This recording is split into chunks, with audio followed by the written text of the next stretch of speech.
Basically, my name is Ian O'Byrne. I'm a literacy educator and researcher at the College of Charleston. Um, and we're basically conducting an interview to take a look at literacy and STEM literacies and technology and research. And I'm looking at it as a chance just to pick your brain. Do you want to introduce yourself?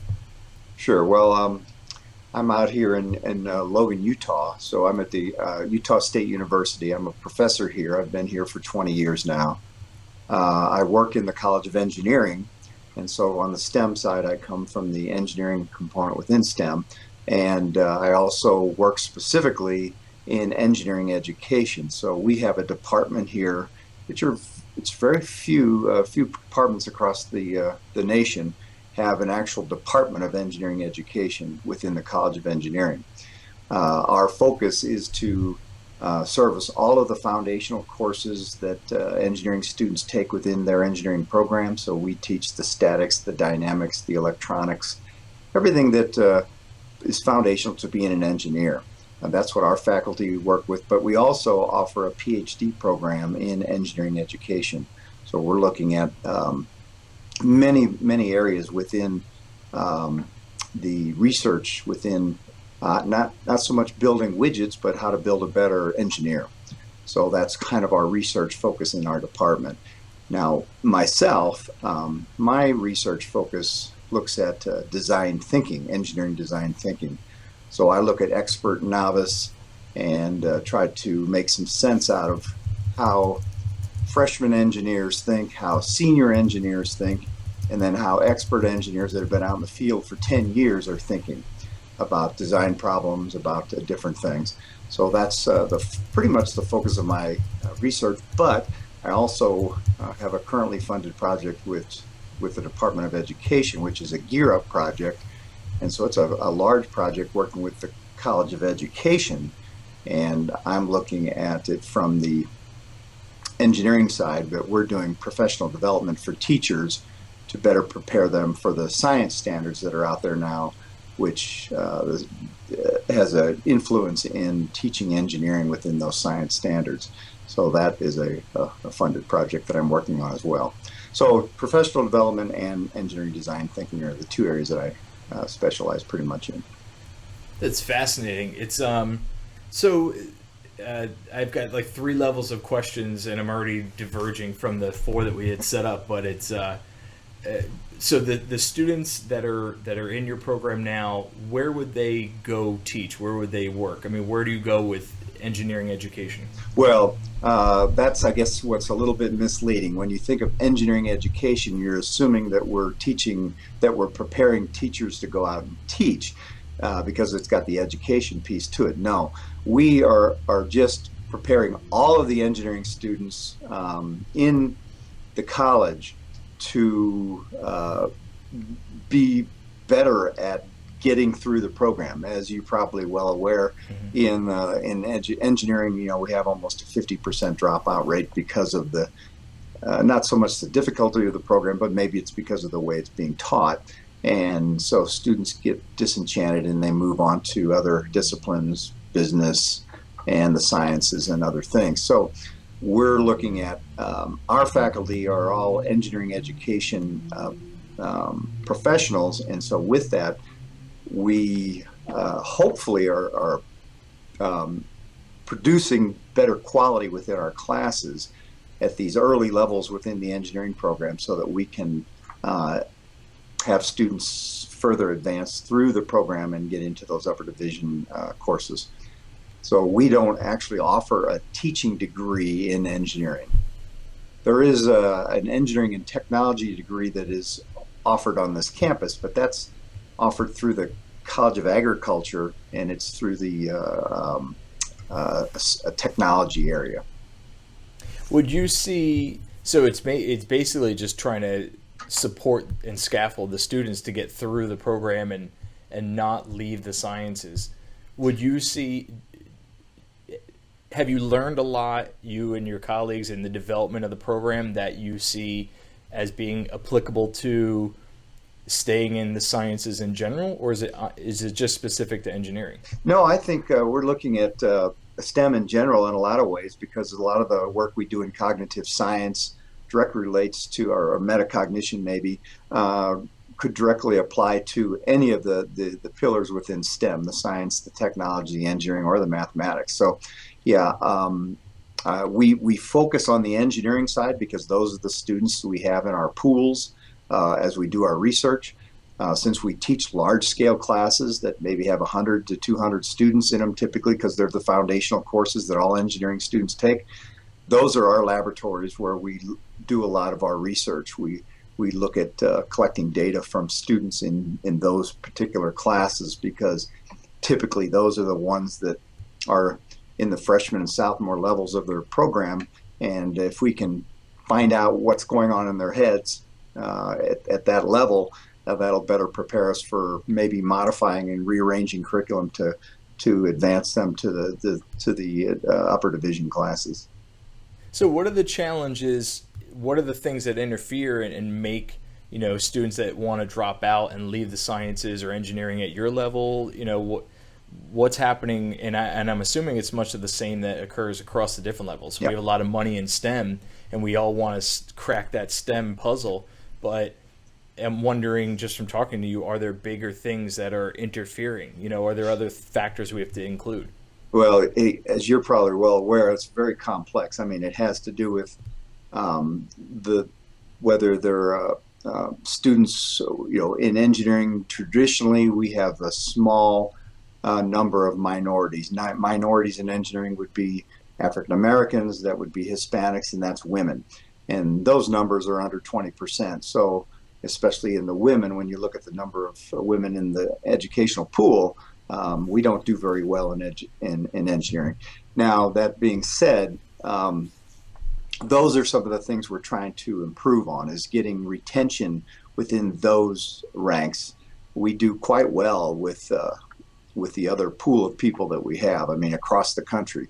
And Utah State's no different than any place else. You tend to see these same types of numbers that are 15 to 20% women in minorities, and actually Hispanics and African Americans is lower than that, but with women.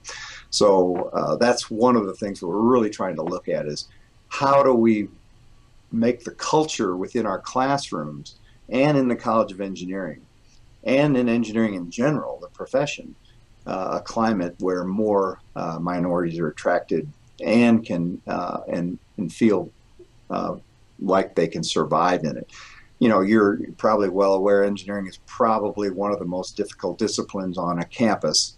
And with that, as soon as you get into the multi-layers of calculus and all the various sciences that are required at fairly high levels, many students decide, hey, I'm here to have some fun too, and I don't want to study 24/7. And so we lose a lot of students that, move on for that reason as well. So it's not just one thing. It's a multitude of things that all come crashing down to cause the issues that we have.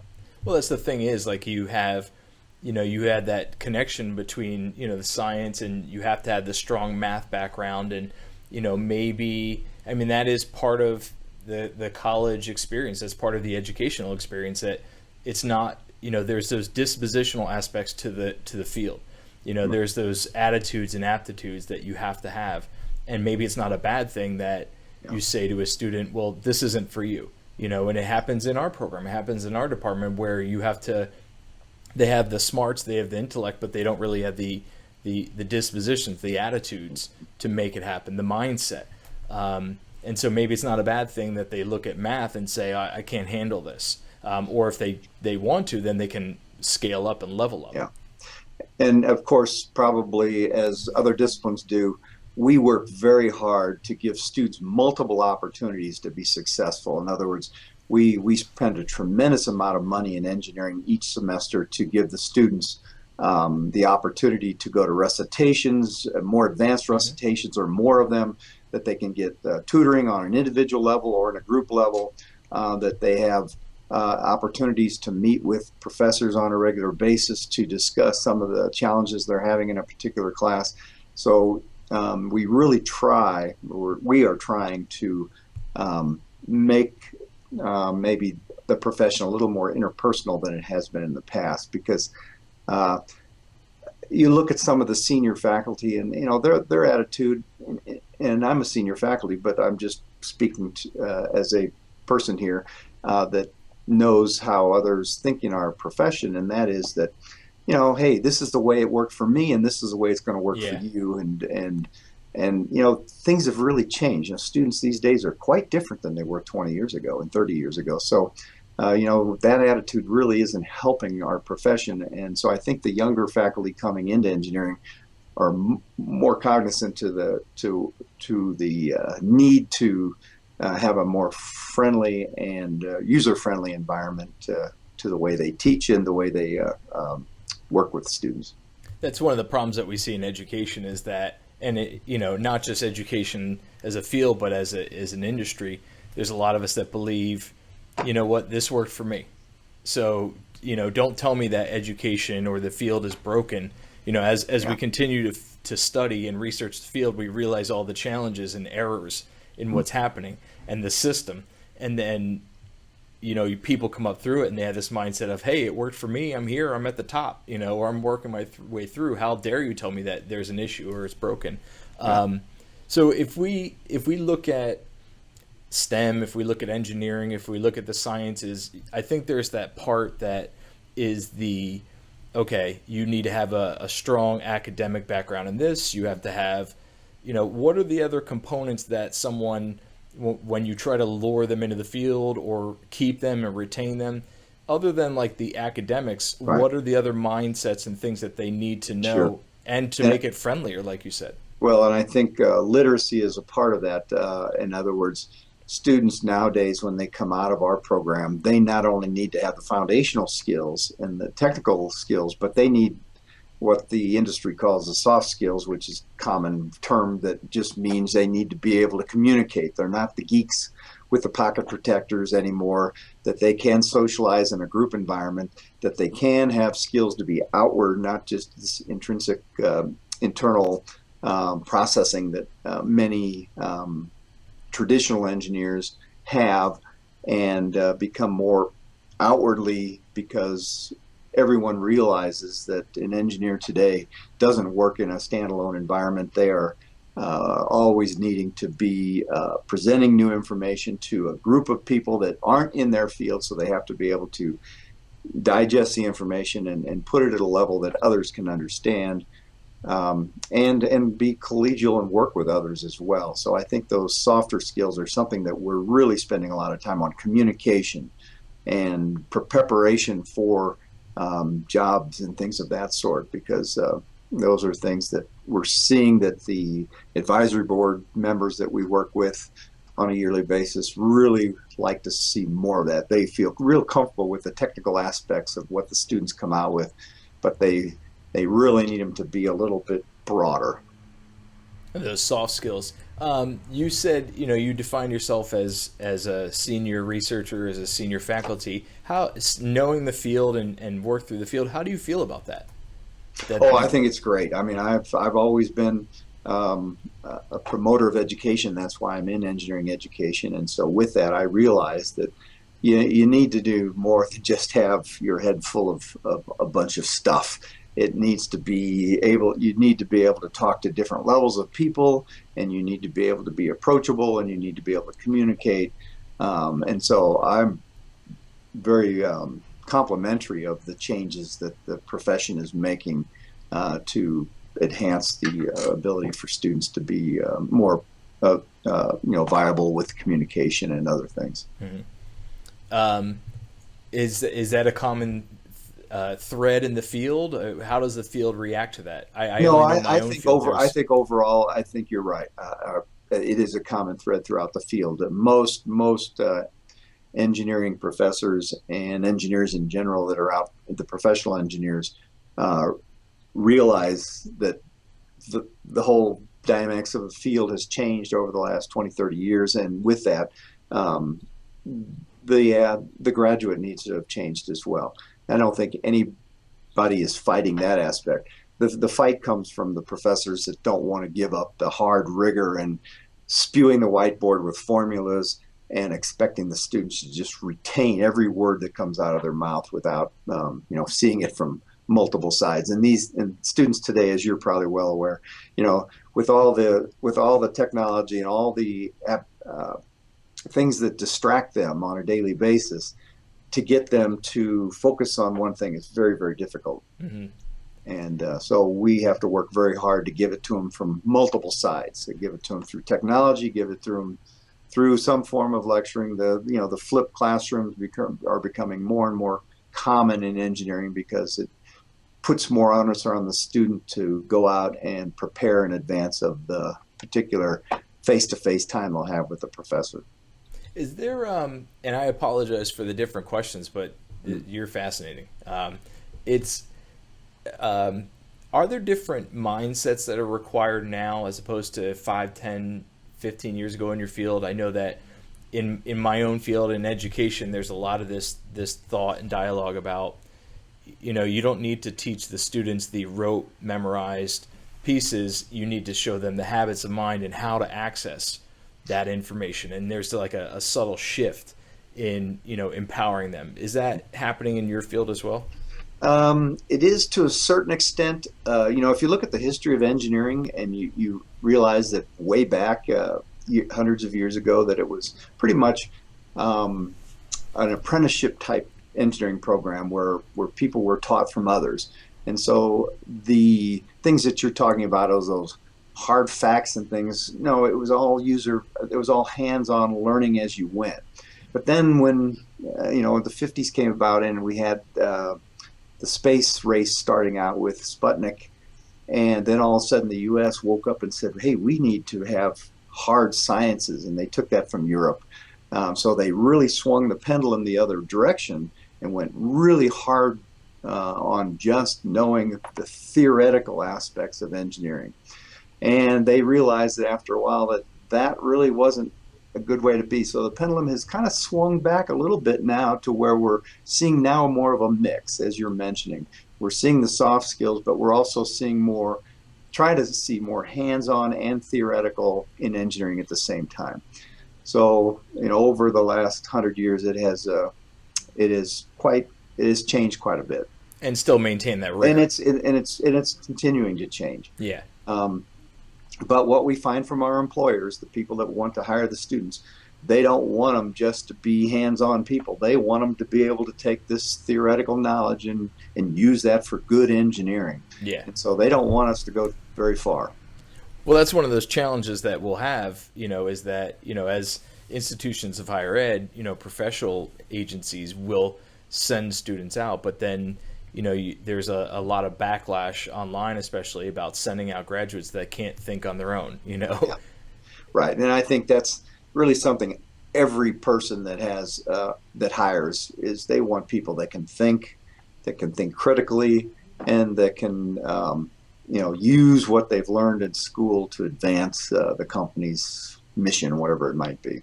And I would think that if anyone could come out of a program and know how to think flexibly and think their way through multiple problems, it would be an engineer. I ran a teacher workshop on problem solving or lesson planning like an engineer, use an engineering perspective. If something goes wrong, how do you find multiple opportunities?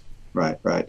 And I think you're right there. We really approach it from the iterative process where they go through an initial design, but they have to continually to go back and forth and look at all the constraints that they're designing from. And I think that's where a lot of my research is showing some gaps, and that is that the professional engineers that have been out working 10 years really have a totally different approach to the way they approach a design problem as to the way even our seniors in engineering do.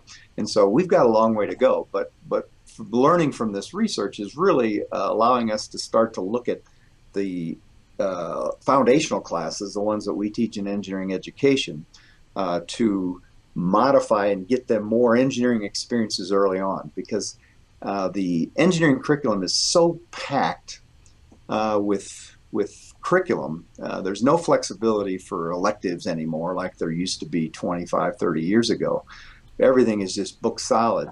And with that, they are taking, every semester they've got to take the math and the science, and a lot of times they don't see the context behind what they're learning there and what that means to be an engineer. So we're finding we really need to start to incorporate a lot of engineering processes right at the beginning of their curriculum, and then have that fed throughout the 4 years that they're with us. And that's a little bit difficult because a lot of the faculty uh, don't want to give up something they may have in their course to incorporate something else that would better the bigger picture of the student. Oh yeah, well, it's I think we see that in most fields that it's you know the students need chance, they need explicit instruction, but they also need times to step away from the materials so that their brain can reflect and decompress a little bit and Yeah. see it from a different perspective and not just get So, hammered all the time. uh-huh. I want to come back to your research, but first I wanted to ask some of the questions that we talked about Yeah. earlier. You talked about literacy earlier. How is language? How is literacy an essential component of your daily interactions? What you do? Well, since we do have a PhD program in engineering education, I work with many graduate students, and I teach graduate courses just like you do. And literacy plays a big part in this and communication, because we've got to teach these students, if they're going to survive in a PhD program, how to be competent at a lot of the different areas within literacy and communication and writing and language. So, and engineering is a language in itself, but when you're in a PhD program, you have to learn a little different than just the engineering language. You have to learn the language of APA or whatever it is that you're dealing with. And so I guess my thinking of literacy, and I may be using it wrong, but my thinking of literacy is kind of an overarching piece of looking at the communication, looking at the language, and I don't know whether literacy is more narrow than what I'm thinking.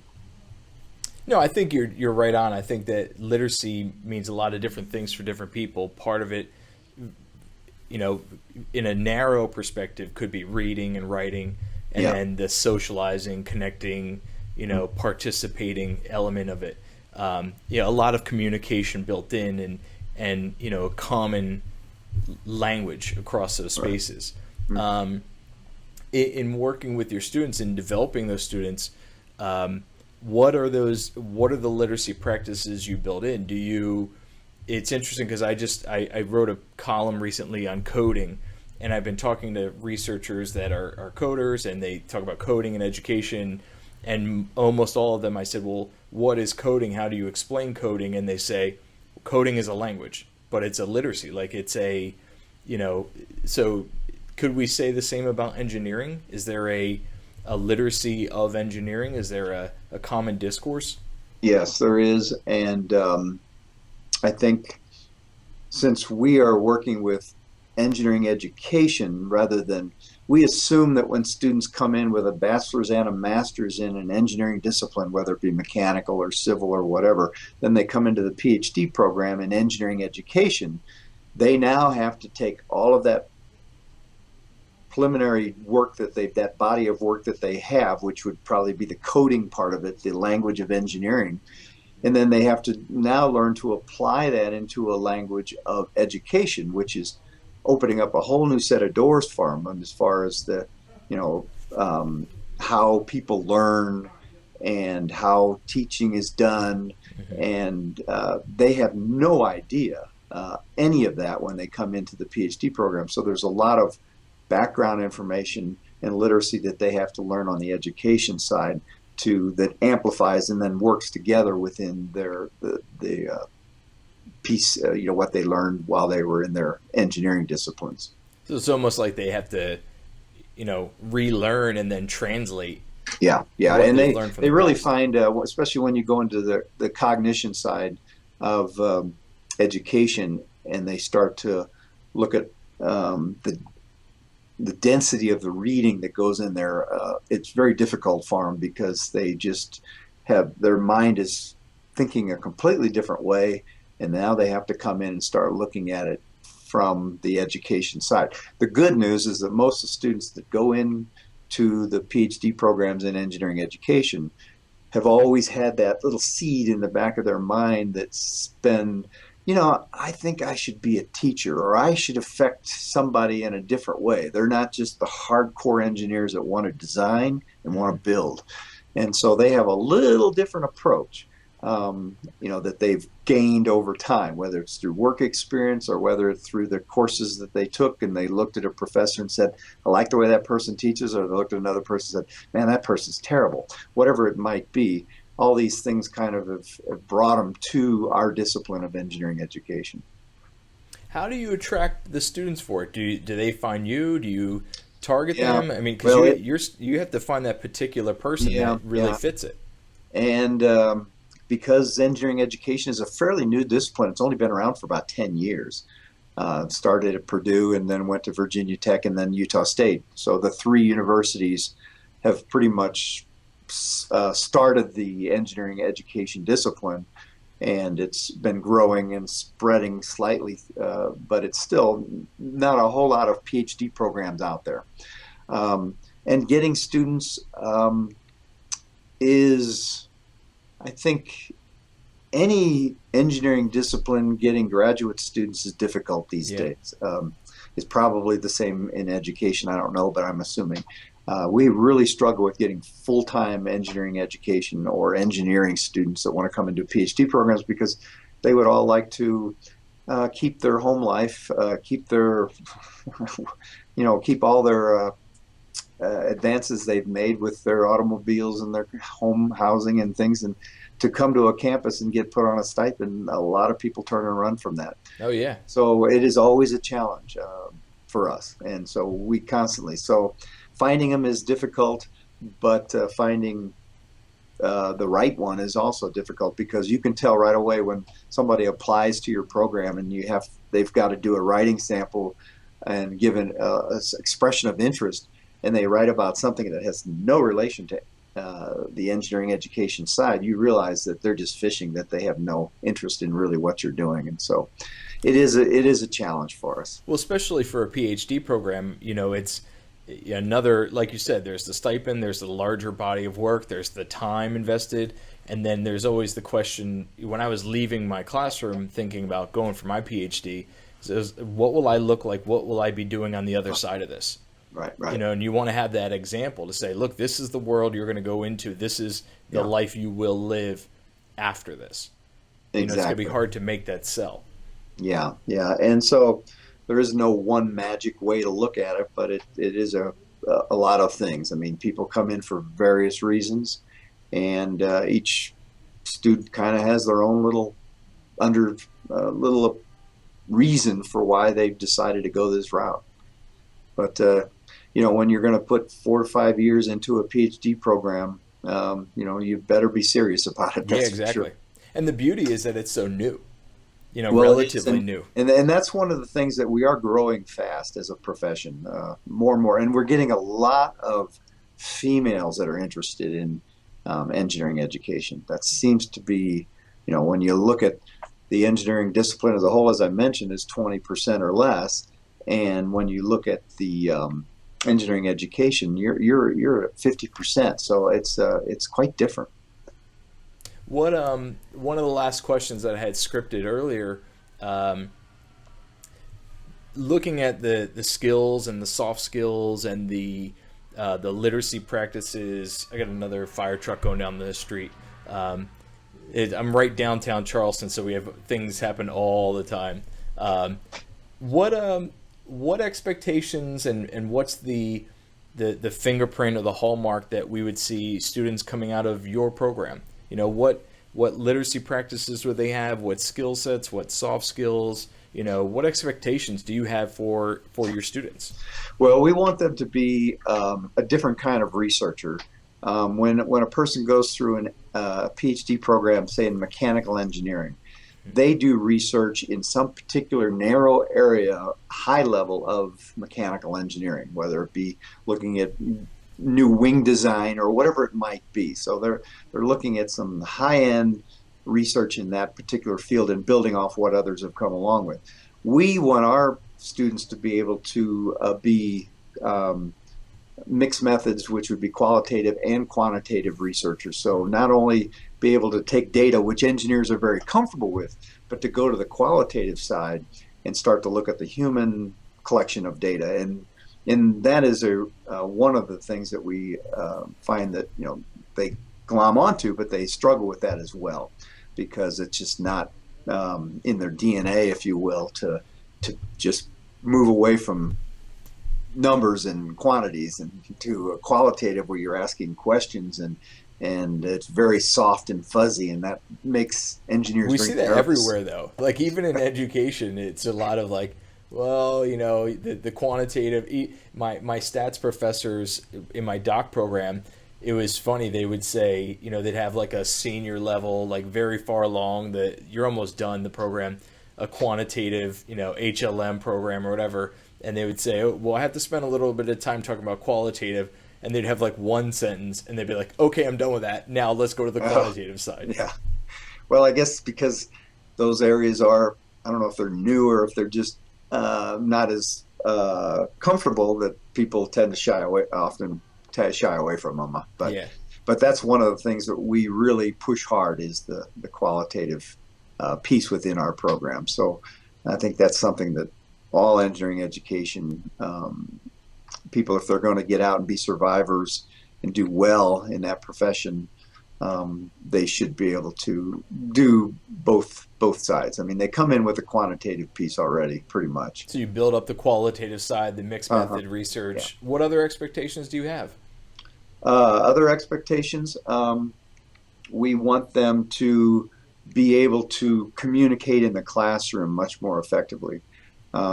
Because when they come into us with a bachelor's and a master's in engineering, they've had absolutely no experience in the classroom. And so if we're going to be preparing the next generation of leaders in engineering that are going to go out and do some teaching, we darn better well prepare them and put them in the classroom, not just as a TA, but actually give them some leadership roles in the courses, so that they can learn to function on everything from developing a syllabi to orchestrating the class, to assigning grades, to dealing with the students that are complaining, and just learning how to deal on a daily basis in the classroom. So that's another thing we really want them to have a strong component of viability when they graduate, is their ability to perform in the classroom. I think it's almost like you are not only just preparing the future, leaders in engineering ed, but just engineering. They would be the voice of engineering in the future. Right. And you look at the societies that, for example, the American Society for Engineering Education, which is a very, very large group and has been growing. The quality of the research that you're now seeing at the conferences that come out of that are changing rapidly because of this growing field over the last 10 years. It was all anecdotal in the past. If the engineering professor had an idea of something to use in the classroom, they'd try it out and they would talk about it, but usually their research methodology was flawed. And now you're seeing more and more, because of the graduates coming out and because of the push towards engineering education, that you're seeing more and more quality research being done in engineering education, which is a real positive thing. Oh, yeah. Can you tell me a little bit more about your research? What are you learning in design thinking and expert thinking? Yeah, so what we're trying to do is quantify differences between freshman engineers when they first come into our program, when they really are not even engineers yet, they just think they want to be. So at that level of thinking, what's going on in their head at that point, to what I do is I work with three groups: freshman engineering students, senior engineering students, and then people that have been out working for 10 years. And I give each group, I'm actually on a collaborative proposal project with North Carolina right now, funded through the National Science Foundation. This is a 3-year project that we just started back in September. And so what we're doing is we're taking freshman and senior students here in Utah as well as in North Carolina, and having them go through a design problem. They're working in teams to do this. This design problem is a fairly simple problem, and they have to go through the entire process within an hour to an hour and a half. And then we give that same problem to these engineers that have been out working. And through, we use a coding process, FBS, which is function, behavior, structure. So we break down the design process into 3 chunks, if you will, and code everything, segment everything into one of those areas. And each area does have sub menus, if you will. So they get numbers. So it's a complex spreadsheet when it's all said and done. But what it allows us to do is see how much time various groups, whether they be the freshmen or the seniors or the professionals, are spending doing certain parts of the design. And we want to be able to compare the 3 groups to see, what's going on and why, if seniors are doing this part of it better than freshmen, but freshmen are doing this better than the seniors, when we compare it to the expert engineer, we want to untangle and unpack why that's happening so that we can then come back and change the curriculum accordingly. And that's the bottom line with my research, is at the end of the 3 years, we want to be able to make recommendations to the engineering community to look at, here's what we really need to be thinking about to get students from this novice to this expert design thinking at a more rapid pace. When they were working collaboratively, they're working at the local level or across institutions? No, they're because of the logistics of collecting data, we're collecting data from on freshman students here and at North Carolina, but we're working with teams of students here and teams of students in North Carolina. Okay. Same thing with the seniors. It wouldn't be practical for us to get to fly, students. No. Or even online too. That's, I'm thinking of like could you build in like the online, almost like what would asynchronicity, being online, being able to do for that design process? Well, and I think maybe that might be something to look forward to as we move further down the road. But since all of the work in design thinking in the past, when we're looking at the same kind of work I'm doing, has been done with individuals. And so now we're moving to the team process, because engineers don't work as individuals. And so we want to look at this from the team. Now, you bring up a great point, and it would probably be something interesting to look at getting funded, and that would be can you have teams work through Skype or through some other process, distance, and still have the same capacity for doing the quality design as students that are face-to-face? Well, it's like the GitHub model. It's, you'll have somebody will take a bit of work and they'll put their work up online, and then, I think that there's something in that like metacognitive delay, that pause, right, where somebody else, because maybe you don't, and I'm way less informed about this than you are, but maybe there's something in like the metacognitive delay or the pause where somebody can see what you've done or your response to a problem or whatever, and they just pause and think about it, and you don't want their initial reaction. You want them to go stew on it for a little bit and then come back, and through the technology you can probably build that could be something very interesting to look at. I think that you may have a point there. That doesn't happen to be the way we've got our study designed, but I could see how that thinking could be something really attractive to not just act and keep moving forward, where you get some time to think a little bit about and to reflect on it before you make the next step.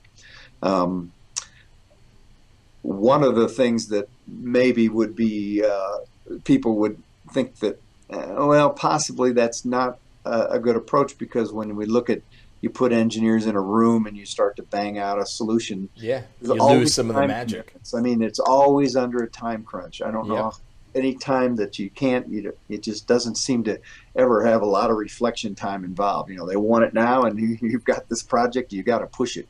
And you lose a lot of the and intrapersonal skills. You lose the soft skills you talked about before. I think there's some trade-offs to both, but I can appreciate what you said. I think that would be a very interesting piece of work that has. Uh, I hadn't even thought about that before, actually. Be kind of so. Last two things. How I should have asked this first, but how would you define design thinking? What is design thinking? Well, this is the cognitive breakdown of how a human goes through a thinking process when they're designing something. So it can be anything from designing something very simple that maybe elementary students could do to designing something very sophisticated like a new dam or a bridge or something like that. But the the thinking process somewhat remains the same. So engineering design thinking is, what do you need to think about first? You know, because a lot of young students, they fixate. They when they look at a design, they want to jump right to a solution. I want the and build. product. I don't care Right. about process. I want Yeah, product. yeah, and you know, the more sophisticated people get, the more experience they have. They don't go that route at all. They spend a tremendous amount of time looking at, okay, so what are the constraints? How much do we have to spend on this? Who is this going to affect, environmentally, but also humanistically? You know, so they spend a tremendous amount of time there. So we see that, you know, there's big differences and gaps in the way that people think. So the design thinking part is trying to unpack the different levels of thinking within different groups of people, and then untangle that all to see, okay, so what's going on here, what's going on there, and then make judgments on what's the best route to go or what's another route to go to enhance this person moving from this novice to this expert, because that's really what we're trying to do as engineering faculty in an engineering program, is get somebody to where they can become an expert engineer so that they're, you know, viable to the field. Find those mindsets and say, this Yep. right here, you know, it would be fascinating to go right to, in your classes, go to the video of someone in your study saying certain words, and it's like, that is exactly what I want you to do. I want those Exactly. words coming out of your mouth. Exactly, and give them opportunities to practice those kinds of things while they're in their coursework. Mhm. And that's the difficult part, is coming up with scenarios and problems that require them to go back and look at these things. I mean, we do some of that, but not near enough, because it's very obvious that even the seniors haven't really got it down like they should. Yeah. And so, Well, it's seeing, you know, okay, how did this individual deal with that problem? What was right, their strategy? And then almost like do an autopsy later and say, okay, yeah, here's what we did along the way. hmm Um, hmm last question. You know, it's still very, very early in the research and the project, but so it's way too early to talk about trends. But what do you think you're going to see? Oh, in this work, well, I'm definitely, I've already had a couple graduate students do some preliminary work on what we got funding from National Science Foundation on. So I'm already seeing the trends, and what we're seeing is that, yeah, there are these huge gaps between what we're trying to get the students to have when they graduate and what they actually do have. So what we have to do is we'll formulate that through this NSF work. I'm confident of that, but then we'll also then need to start to look at, okay, so how do we get the deans and the department heads and the various uh, players to be willing to make adjustments to the curriculum. That's going to be the difficult part, because nobody is comfortable with wanting to change. I mean, No. everybody's happy with what they've got. They're producing engineers, they're going through the program, they're getting jobs. That's all they care about. And so to get them to change the curriculum, maybe to drop this class that's cool, but maybe it's not all that necessary, to take on more of this other flavor stuff to give them these skills that they aren't currently getting, is going to be a major challenge. And it's got to be hard to like do the research and not immediately run out every time you do some Yeah. analysis and say, you know, we need to And change things immediately. and then one of the problems we run into as a new discipline of engineering education is that a lot of the classic engineering disciplines, like your mechanical engineering, for example, or civil, when they hear about work that you're doing in engineering education, they say, "Well, that's not real research," you know. Hmm. So they, their mindset is they don't even believe in the whole education side of it. They think that they have all the answers already. So it is it's a constant battle, but it's one we got to take on, and we keep chugging and nicking and little bits and little nudges, and we'll get there slowly. Very cool. Do you have materials for the research and your own work online where people can go check it out later? Or Um, well, as far as some of the data, no, I mean a website for it, or your own work, well, or like, do you have um, places where online people can follow this? really, I don't. I'm not real good at that. I do publish a lot, so We'll talk later. We'll I set that just up had a later. publication come out in the Journal of Engineering Education, which is a high-end journal in our field, in October. So it's a fairly recent article of some of my work. But as far as me having my own website with all this up there, that's one of the weaknesses I have. We'll talk. There's only so much time in the day, but Yeah. the design thinking piece, I would love to dig into that more. Hmm.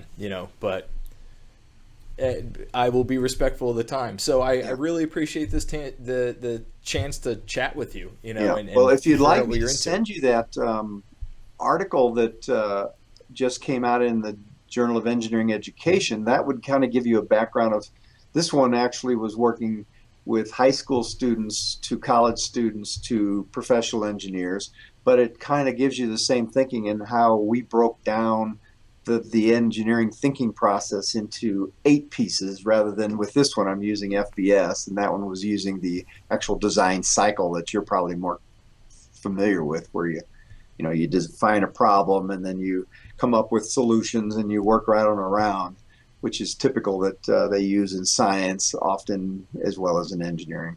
Well, it's we have I worked on we have an NSF proposal out right now, which won't get funded, but it's on cyber forensics, cybersecurity, and it's through the College of Engineering.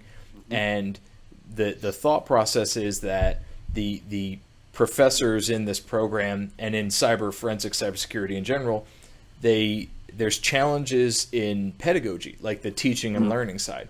Yeah, There's yeah, generally the mindset, the way they teach is, say, guy kills his wife, this is the cell phone records, here is the hard drive, and they hide like a hexadecimal key on the hard drive, and then you have to go find it.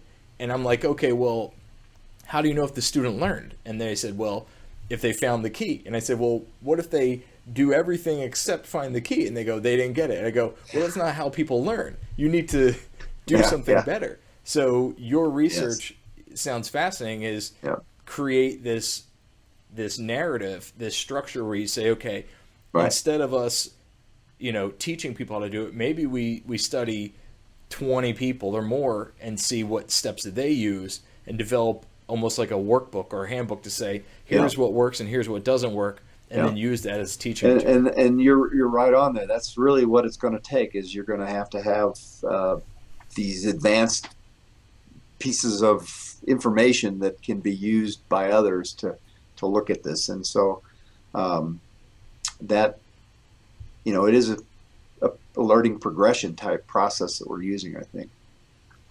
Very fascinating. Well, Yep. I'll let you go now. I thank you for the Yep. time. I'll send this the recording out, and hopefully it all worked here. It's the first time Okay. playing with this, and Well, if it didn't, then we spent a good hour talking about fun stuff. well, it's very nice to meet you, and I appreciate all the work you're doing on collecting new information to disseminate out to the world. So it's good. Hey, not a problem at all. Yeah. Well, hang in there and enjoy your semester. Yeah, you as well. All I'll right. see you Bye. soon. See ya.